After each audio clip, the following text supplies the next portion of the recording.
안녕하세요. 오대규라고 합니다.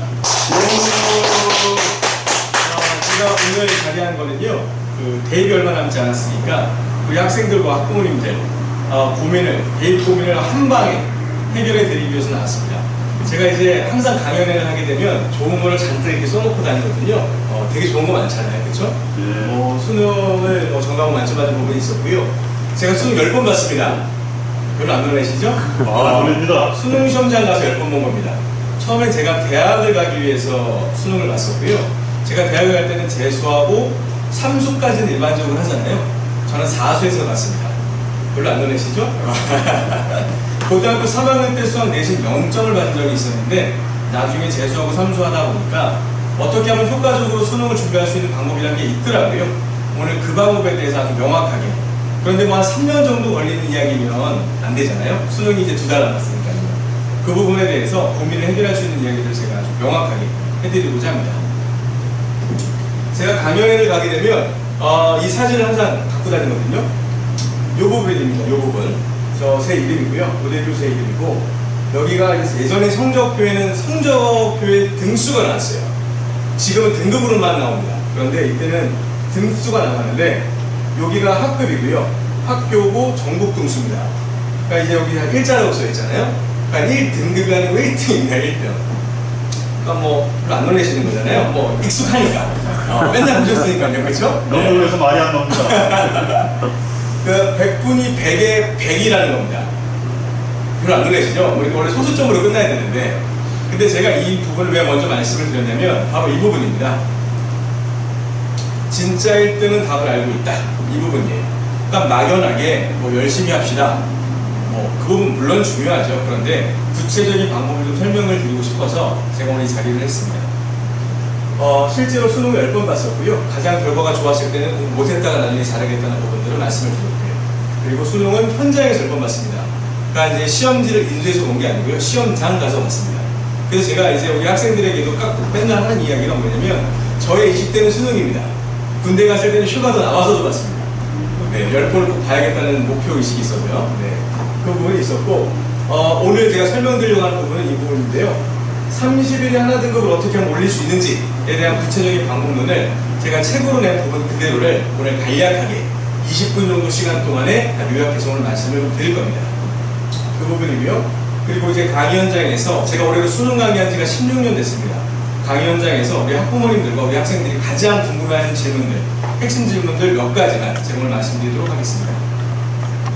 제가 한번 질문을 드려볼게요. 수능 문제를 예상할 수 있다. 목사님, 네. 어떻게 생각하시나요? 수능 문제를 예상할 수 있을까요?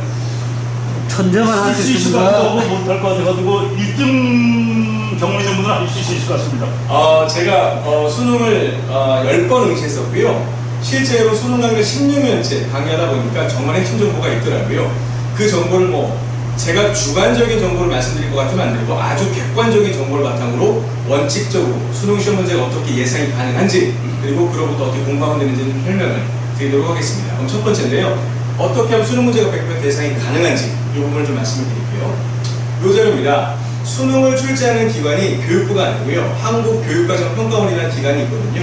그 기관에서는 매번 6월달 모의고사, 9월달 모의고사, 11월달 수능이 끝나고 나서 보도자료를 발표하게 돼 있어요. 보도자료가 하면 원래 이제 각 신문사의 기자분들이 그 자료를 참고해서 뉴스에 방송을 내는 거죠. 언론 보도자료에서 신문에 나오는 자료입니다. 그런데 이런 겁니다. 작년입니다. 2017학년도 부분이 있고 대학 수학능력시험 출제 방향 보도자료라고 있어요. 무슨 말이냐? 수능시험을 출제하신 선생님들께서 우리는 어떤 의도로 전 과목을 문제를 출제를 했고 그러므로 어떻게 공부했어야만 했다라는 문제를 예제로 다 해서 다 공개하게 돼 있어요. 그런데 중요한 부분은 여기입니다. 2017학년도 대학 수학능력 출제 방향 보도자료라고 되어 있는데 조회 건수가 3,000건 정도밖에 안 돼요. 한번 가만히 생각해 보시죠. 1년에 수능 몇 만이 보죠? 60만 명. 네, 60만 명 봅니다. 그리고 학부모님 두 분 중에 한 분이 관심 있으시면 대략 또 60만 더 할 수 있겠죠.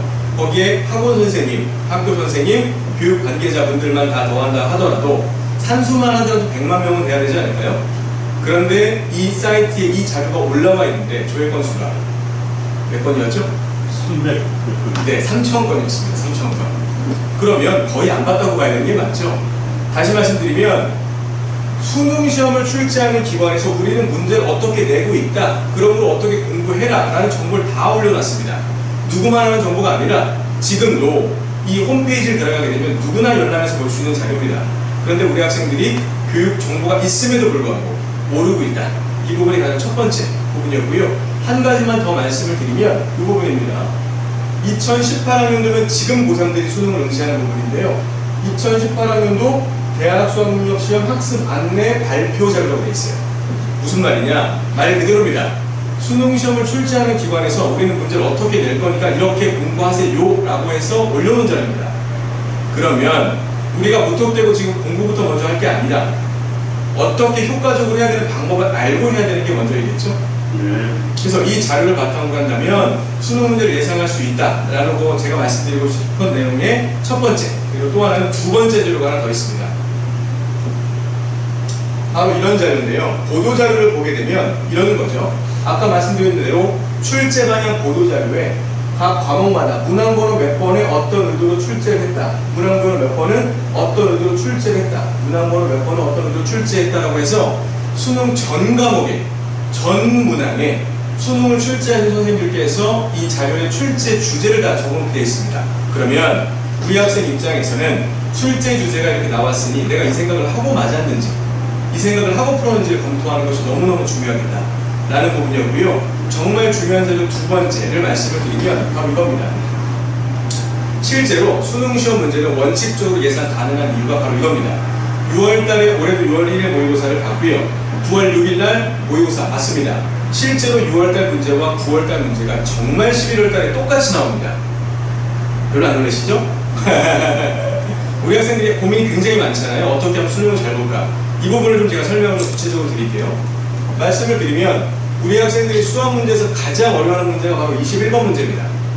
제가 풀어도 한 15분씩 걸리는 문제들이에요. 그런데 6월달, 9월달, 11월 문제가 어려운 건 사실이지만 문제 출제 주제를 한번 봐보자는 거죠. 최고 차이 개수가 1이고요. 함수값을 구하라고 했습니다. 6월달에. 또 마찬가지고요. 최고 차이 개수가 1이고 함수값을 구하라고 했고 9월달에 나왔습니다. 작년 자료였습니다. 최고 차이 개수 부분 함수 부분에서 미분값을 구하라고 했습니다. 11월 수능이 나왔고요. 가장 어렵다고 하는 이 문제도 의도하는 방향이 정해져 있다는 거죠. 또 하나입니다. 주어진 자료 조건의 형태를 한번 봐보시죠. 주어진 조건의 자료 형태가 가, 나의 형태가 있고요. 가, 나의 형태가 있습니다. 마찬가지로 가, 나의 형태로 11월에도 역시나 나왔습니다. 그렇다고 한다면 이제 우리 학생들은 막연하게 문제지만 풀 것이 아니라 과거에 출제됐던 6월달 문제와 9월달 문제를 바탕으로 해서 올해 11월 문제를 예상하면서 공부를 할 수가 있다는 것이죠. 여기까지 이해가 되셨죠? 네. 원칙적으로 정리를 드리면 수능 출제기관에서 발표한 보도자료로 가는 자료 첫 번째, 두 번째는 무료로 다운받아서 우리 학생들이 인수해서 볼 수 있는 6월, 9월, 11월 자료 이 두 가지가 수능 문제를 예상할 수 있는 아주 구체적인 방법이 되겠습니다. 그렇다고 한다면 좋다. 이제는 문제 예상하는 건 알겠는데 자, 그럼 이걸 어떻게 활용해야 되냐 부분이 남아있었겠죠? 그 부분에 대해서 제가 말씀을 드리도록 하겠습니다. 자, 이 부분입니다. 수능이 지금 며칠 남았죠? 60일 남았습니다. 대략적으로 올해도 11월 달에 수능을 보니까 대략적으로 60일이 남았습니다. 그런데 제 제목이 이겁니다. 30일이면 하나 등급을 올릴 수 있다. 그러면 이렇게 말씀을 드릴게요. 우리 학생들이 공부를 해야 됩니다. 30일 동안 하나 등급 올라가야 됩니다. 그러면 제가 조금 더 현실적으로 말씀을 드릴게요. 전 과목을 3등급 받고 있는 우리 학생이 대학교 기준으로 말씀을 드리면 경기권 대학을 갈 수 있는 성적이 대략 3등급 정도입니다. 그런데 앞으로 남은 60일의 기간 동안 열심히 준비를 해서 전 과목이 하나 등급이 올라가서 전 과목이 2등급이 된다고 한다면 서울에 있는 학교를 가는 겁니다. 조금 더 확장을 하게 되면 현재 2등급 받는 학생이라고 한다면 2등급에서 다시 30일 동안에 혹은 2달 동안 열심히 준비를 해서 하나 등급 올라가게 되면 1등급을 맡게 되고 소위 말해 2호선 타고 대학을 가는 겁니다. 그리고 현수막이 걸리는 거겠죠.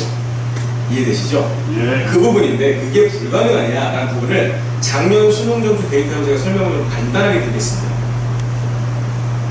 매년 수능 시험이 응시가 되게 되면 이런 분석 자료가 공개가 되는데요. 11월 바로 작년 수능 자료입니다. 이 자료에서 하난이도와 수학입니다. 문과 수학이었고 하난이도부터 최상 난이도까지 문제가 있을 때 하난이도와 중하난이도 문제를 다 맞게 되면 30문제 중에 20문제를 득점할 수가 있었겠죠. 그럼 원점수는 대략적으로 60점입니다. 여기까지는 일단 기본적으로 우리 학생이 다 맞는 부분이고요.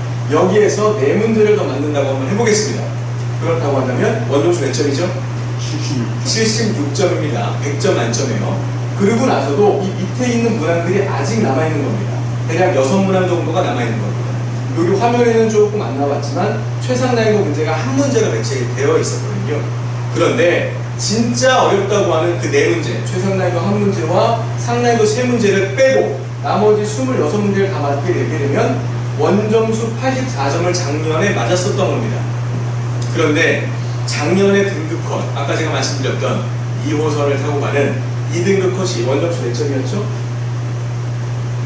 83점이었습니다.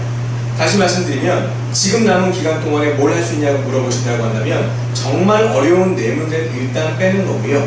나머지 26문제를 집중적으로 공부해서 꼭 맞는다고 하더라도 2등급을 받을 수 있는 겁니다. 그리고 또 하나입니다. 2등급을 받는 것 뿐만이 아니라 제가 이렇게 말씀드려 볼게요. 원점수 10점이면 하나 등급을 올릴 수가 있거든요. 그런데 한 문제 배점이 3점 혹은 4점이기 때문에 10점을 맞아야 한 등급이 올라가는 거니까 그러면 한 문제 문항 배점이 3점 혹은 4점이니까 몇 문제를 더 맞아야 되는 거죠? 2문제 혹은 3문제입니다. 그럼 제가 이야기를 종합해서 말씀드리겠습니다. 앞에 보여드렸던 자료에서 보도자료와 기출문제 자료에서 올해 반드시 나올 건데 현재 우리 학생이 틀리고 있는 이 데이터를 기반으로 난이도를 구분해서 틀리고 있는 문제를 몇 문제를 목사님 몇 문제를? 2문제 혹은 3문제를 60일 동안 공부한다는 전략이 있는 겁니다. 우리 학생들이 보통 많이 공부하면 하루에 10시간도 공부하거든요. 그리고 앞으로 60일을 공부할 겁니다. 그런데 반드시 나오고 있는데 현재 우리가 틀리고 있는 문제를 찝어서 공부하는데 그 문제를 틀릴까요? 안 틀립니다. 안 틀립니다. 그런데 우리 학생들이 왜 성적이 올라가기가 어려우냐면 첫 번째, 본인이 뭘 틀린지에 대한 분석이 없고요. 두 번째, 제일 중요한 부분입니다. 뭐가 나오는지를 모르는 거죠, 수능 시험에. 이 부분에 대한 객관적인 정보는 아까 말씀드렸던 것처럼 평가원에서 발표한 객관적인 보도자료, 또 하나는 과거에 출제되었던 6월달, 9월달 평가원 문제와 과거에 출제된 11월 기출문제, 이 문제를 갖다 공부하게 되면 전략적으로 앞으로 남은 기간 동안에 취약한 문제 3문제를 반드시 득점하겠다는 것은 아주 현실적인 계획입니다. 여기까지 이해되셨죠? 네. 네. 그럼 이제 마지막 부분입니다. 다 좋다. 그럼 이제 뭘 해야 되는 거냐만 남은 거죠. 그 부분에 대해서 말씀드리도록 하겠습니다. EBS 사이트에 들어가게 되면 이 부분이에요. EBS 사이트에 들어가게 되면 무료로 활용할 수 있는 정보가 있습니다. 바로 채점 서비스라는 부분이 있는데 이 채점 서비스 내에는 한 장 넘어가면 문제은행 서비스라는 부분이 있습니다. 다시 말씀드리면 EBS 사이트에서 아이디만 만들게 되면 무료로 활용할 수가 있는 자료인데 앞서 설명드렸던 것처럼 우리 학생이 수학을 못한다, 2문제를 꼭 맞추고 싶은데 어떤 특정 부분이 취약한 걸 확인이 됐다 라고 하면 EBS 사이트에 들어가서 학년을 지정합니다. 고등학교 3학년이겠죠? 그리고 과목을 고를 수 있습니다. 전 과목에 대한 모든 정보가 다 있는 겁니다. 거기서 풀고 싶은 과목을 지정합니다. 지정할 수 있겠죠? 그리고 풀고 싶은 기출문제 정보를 입력하고 나서 검색을 누르면 우리 학생이 그 취약한 문제에 해당되는 문제 자료가 자동으로 만들어집니다.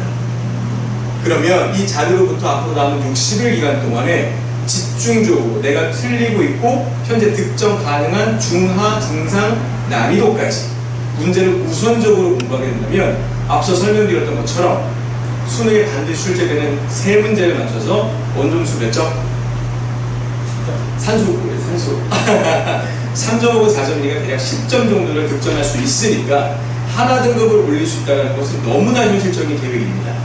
여기까지 이해가 되셨죠? 예. 제가 이런 이야기를 하게 되면 약간 EBS 홍보대사 같긴 하지만 실제로 EBS 문제, 이 자료는 너무 중요하고 활용할 수가 있고 무료로 쓸 수 있는데도 불구하고 우리 학생들이 잘 모르더라고요. 그래서 제가 한 번 더 거듭해 말씀을 드리면 EBS 사이트에 문제은행 서비스라는 것을 활용해서 현재 본인이 취약한 부분을 전 과목, 국어, 수학, 영어, 사회과학, 탐구 과목까지 전 과목에 걸쳐서 나에게 필요한 맞춤 문제를 제공하는 것을 무료로 다운받아서 공부할 수 있다. 심지어 모든 문제들은 무료로 해설 강의들이 다 올라와 있거든요.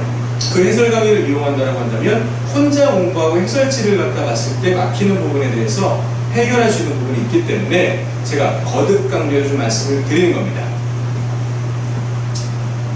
실제로 공부를 하게 되면 우리 학생들이 공부할 때 이렇게 해야 돼요. 예를 들어 수학에서 출제되는 부분의 첫 번째 출제 주제가 이겁니다. 우리 학생들이 수투라는 공부를 하게 되면 수열이라는 단원이 나오게 되는데 공부를 하더라도 정답률이 높은 부분보다 낮은 수를 공부해야 된다는 거죠. 다시 말씀드리면 똑같은 출제 주제인데 이럴 수 있잖아요. 이 학생이 공부를 열심히 했는데 이제 문제를 풀어보고 싶은데 너무 어려운 문제 만나면 내가 원래 수학을 못하는 것은 아닌가, 이런 잘못된 오해를 할 수가 있는데 그게 아니라 아까 말씀드렸던 것처럼 문제의 서비스를 통해서 난이도 순으로 쉬운 문제부터 어려운 수준까지 공부하면 충분히 변화되는 수능을 대응할 수가 있다. 이 부분을 좀 말씀드리고 싶었습니다. 그래서 저는 이렇게 말씀드릴게요. 실제로 대입 전형이 굉장히 복잡합니다. 수시라는 전형도 있고요, 정시라는 전형도 있고 다양한 전형들이 있지만 원칙적으로 상위권 대학을 진학함에 있어서 수능 점수를 반영하지 않고 대학 가는 것은 없는 겁니다. 그렇다고 한다면 남은 기간 동안에 60일 기간 동안에 많은 기간이 정말 많은 기간이거든요. 왜냐하면 취약한 문제를 찝어서만 할 수 있으니까. 이 60일 기간 동안에 효과적으로 활용한다고 한다면 남은 기간이라고 하더라도 점수 올릴 수 있는 부분은 명확한 부분이 있으니까 남은 기간까지 최선을 좀 다 했으면 좋겠습니다. 이상 마치겠습니다. 고맙습니다. 고맙습니다.